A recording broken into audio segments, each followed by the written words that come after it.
Welcome to another review for Law and Order SVU. I'm the Law and Order Lady. We're going to be talking about Law and Order SVU today, Season 26, Episode 3, Divide and Conquer.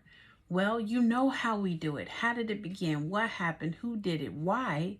And how did it end? Well, how did it begin? It began with a dinner party for a couple. They're preparing to host the dinner party. We have James and Nora. It's their anniversary, right? I love how he slaps her butt, right? I mean, that was so cute. It was so relationshipy, if that's a word. I mean, they're married, so they can do those things. Sometimes we show affection in different ways. But anyway, once we see them getting ready to host this party, I think it's an anniversary party for themselves, we cut to Amanda and Olivia, and they're at a briefing at an intelligence division, because Amanda is a sergeant now with the intelligence division, and she has a new partner. Well, Amanda seems to love her job, and Olivia is so happy for her. So in the meeting, there are some bigwigs there, and they're tracking some guys from Albania that are causing problems, obviously. And these guys are bad news. Like, if you see these guys, you're already in for it, right? Sorry. Now, these guys, what they do is they break into private residences, they rob people, and they take, all kinds of goods. So what they want to do, because these guys are international and Interpol doesn't really know anything about them, is they want to catch them. So what happens? Well, the couple's cleaning up after the party. Looks like it was a hit. And they have some other guests that are still there with them. Obviously, they're best friends or something like that. And then there's a knock at the door. Well, the husband, James, thinks it's one of his old friends that wants to get the rest of the wine that has, been left over. So he rushes to the door. He opens the door. And when he does, these guys rush in. Like, they bum rush him. And they're talking about, where's the safe? So they're speaking Albanian. They're talking about that there's an additional safe in the house, not the safe that obviously James wants to provide for them, because James and Nora are like, okay, take these diamonds on my necklace, take the necklace, take my money, take my wallet, etc., etc. But that's not enough. These guys are looking for a different kind of safe, not a traditional house safe. So eventually they find the safe and they know exactly where it is. It's in the basement. So one of the guys is up there watching the guests, Nora and James. Because James does not want to give up the combination to the safe, he's eventually shot in the knee to coerce him, of course. And pain will do it every time. So he gives them the combo to the safe. The other guy that's up there watching them while the other guys are down there robbing them is sick-minded, because what he wants to do is he wants to exert power and authority. And not just that, but he eventually sexually assaults and rapes James's wife, Nora, right in front of him and right in front of her guests, her two friends, her best friend and her best friend's husband. She's raped right there. Now, see, right then, I knew this case was going to be SVUs, because the case belongs to SVU due to the rape, but it also belongs to the intelligence division due to the international crew being involved. So that makes me think Amanda and Olivia are about to work together, and I love it. I love seeing them work together. So who did it? I mean, this episode is called Divide and Conquer. The male guest tells them what happened. He tells them about the safe that was in the basement. And then Nora's friend, Valerie, she tells Olivia about the rape, because Nora does not tell anyone. She doesn't want anything said. She doesn't want the police involved. She just wants to let it go. Her main problem is that she doesn't know if her marriage is going to survive because of all of this. So eventually they coerce Nora to realize and to understand, not coerce, they convince her that it is in her best interest to have a rape kit done, and that eventually when they catch this guy, they'll have some DNA in order to pursue him. I mean, smart, right? Olivia always has the best bedside manner in a way of talking to victims. But Nora does not want James to know anything about that, because his reaction to the rape you know, was something else, because he told her to just do what the man told her to do when he told her to take her clothes off. He knew something was going to happen, but it was nothing he could do about it. And you know what? He was injured. What could he do? He was shot. I mean, a lot of people say you could do a lot of things, but that's not necessarily true. We don't know what we would do in the situation. All we know is that you need to survive, right? So you do what you need to do. He was unable to get up, and that was part of the problem. I mean, the fact that he was unable to get up and to help his wife was part of the problem. In furthering the investigation, Finn and Amanda's partner end up going down to the morgue, and they end up finding that the business manager and this other guy had been intertwined in some type of deal. What they find is that this gentleman has eventually, they find out that he's dead. Okay, so anyway, Finn says, welcome to the cesspool of human depravity. The Fletchers have been recorded all this time and watched. And Carisi comes in because of the security cameras that are involved. They want to brief him as to what's really going on. I didn't know this, but I guess we found out that James is worth $50 million because he has a whole thing of gyms, you know. He's the owner of different gyms, franchises, things of that nature. Now, because Nora did do the rape kit, DNA was found. And after Nora goes to the hospital to check on James, because now he's got blood clots and all this other stuff, because he did not wake up after they took his butt up out of there after he was, you know, shot. So I'm thinking business manager at this point, because who's over the money? I say it all the time. Follow the money, honey. Okay? Follow the money. So once again, what the freak was in the safe? You know, the crew must have shot him for raping Nora, because they find out that this guy, they kind of track down this guy through the DNA, and a hit comes up, and finally they know who it is. So they go to his girlfriend's house. Well, the girlfriend's dead, and there's blood everywhere. So that means that the crew is probably pissed that he raped Nora and messed it up, because now they're even more under the radar, more under the spotlight than they were before. Before it was in, out. Now they got something else to deal with. So that, you know what? They like, well, look, we're going to take you out of it because you messed up our money. Like, don't play with my coins, okay? So anyway, you know, the thing of it is, James has some items in the safe, and we find out what was in the safe.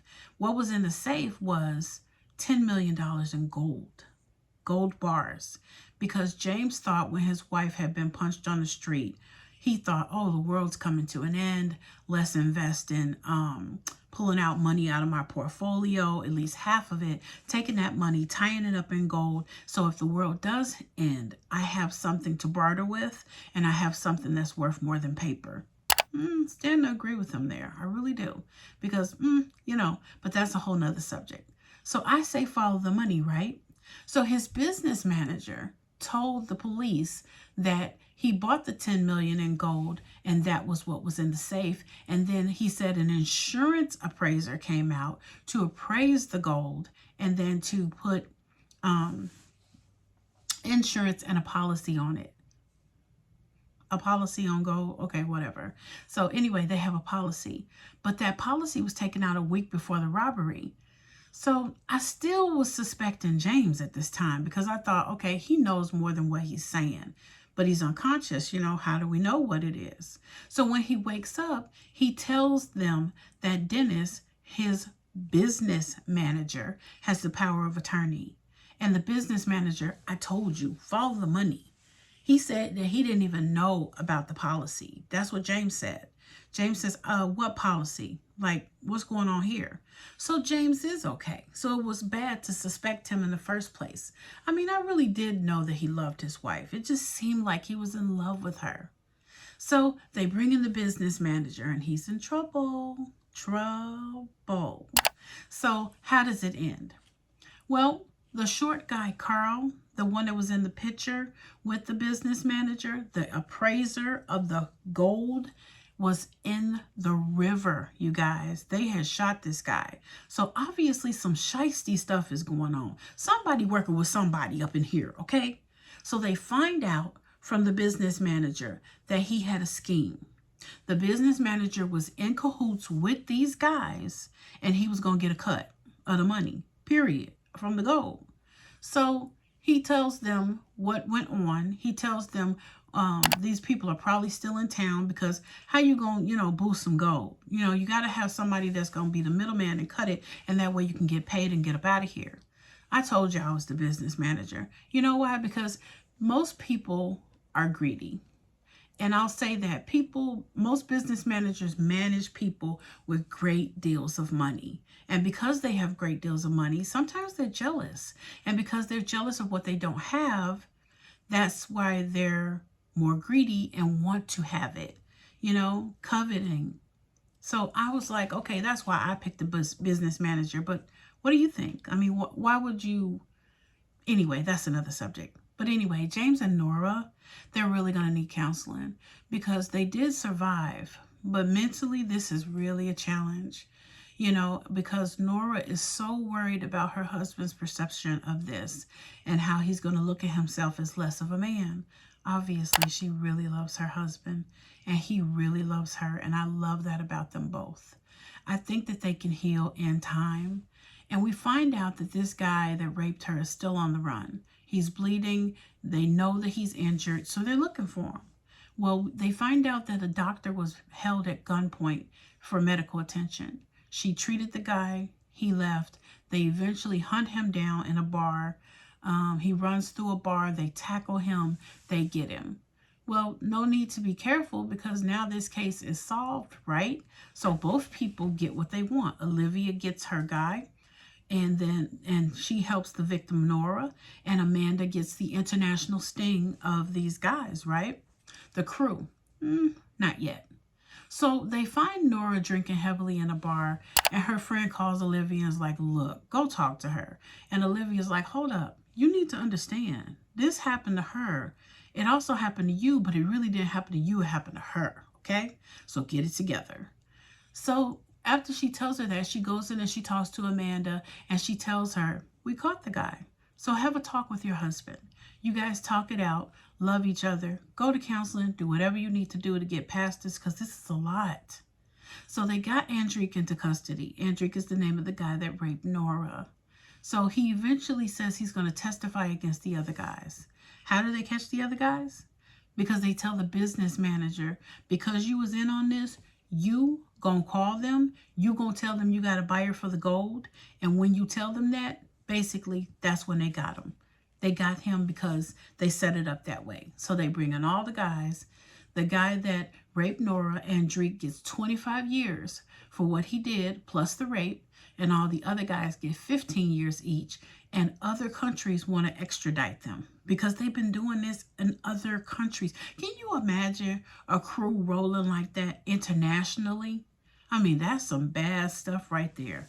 I mean, they are truly after the coins, and they would do anything except break up what they had, the monotony of what they were doing. Keeping it simple and keeping it moving is what they did, and that's how they were so good at it. Like I said, follow the money. It's always the business manager. And the business manager ended up taking a plea. He didn't even get in trouble for this. Like, I mean, where's his jail time? Like, he took a plea because he gave the information that was needed in order to catch them. And I know they wanted to catch these people, Interpol as well as Amanda. But was it worth it, really? Because not only did he get Nora raped, basically, from what he did, he also embezzled $10 million away from Nora and James. So to me, I guess the moral of this story is learn how to manage your own money. You know, if you want to invest, learn more about investing. Learn more about the stock market, portfolios. I know you trust business people to do that.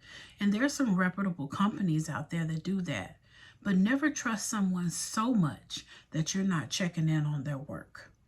You need to check in on them. You need to have somebody check the person that checked, the person that was checking, okay? And then you need to check them, obviously. because it's always the money, honey. So anyway, I like this episode because I was able to see Amanda and Olivia work together.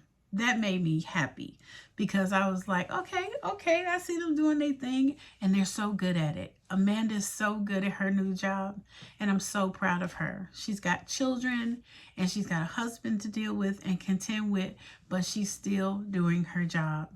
Olivia is excellent as always. Finn is excellent as always. And I was just glad to see the other lady that was working with them that used to be with the internal affairs. I don't really know her name. Maybe I need to pay more attention.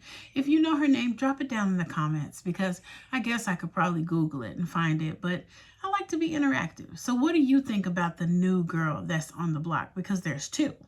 There's her and then there's the other rookie girl that just joined SVU.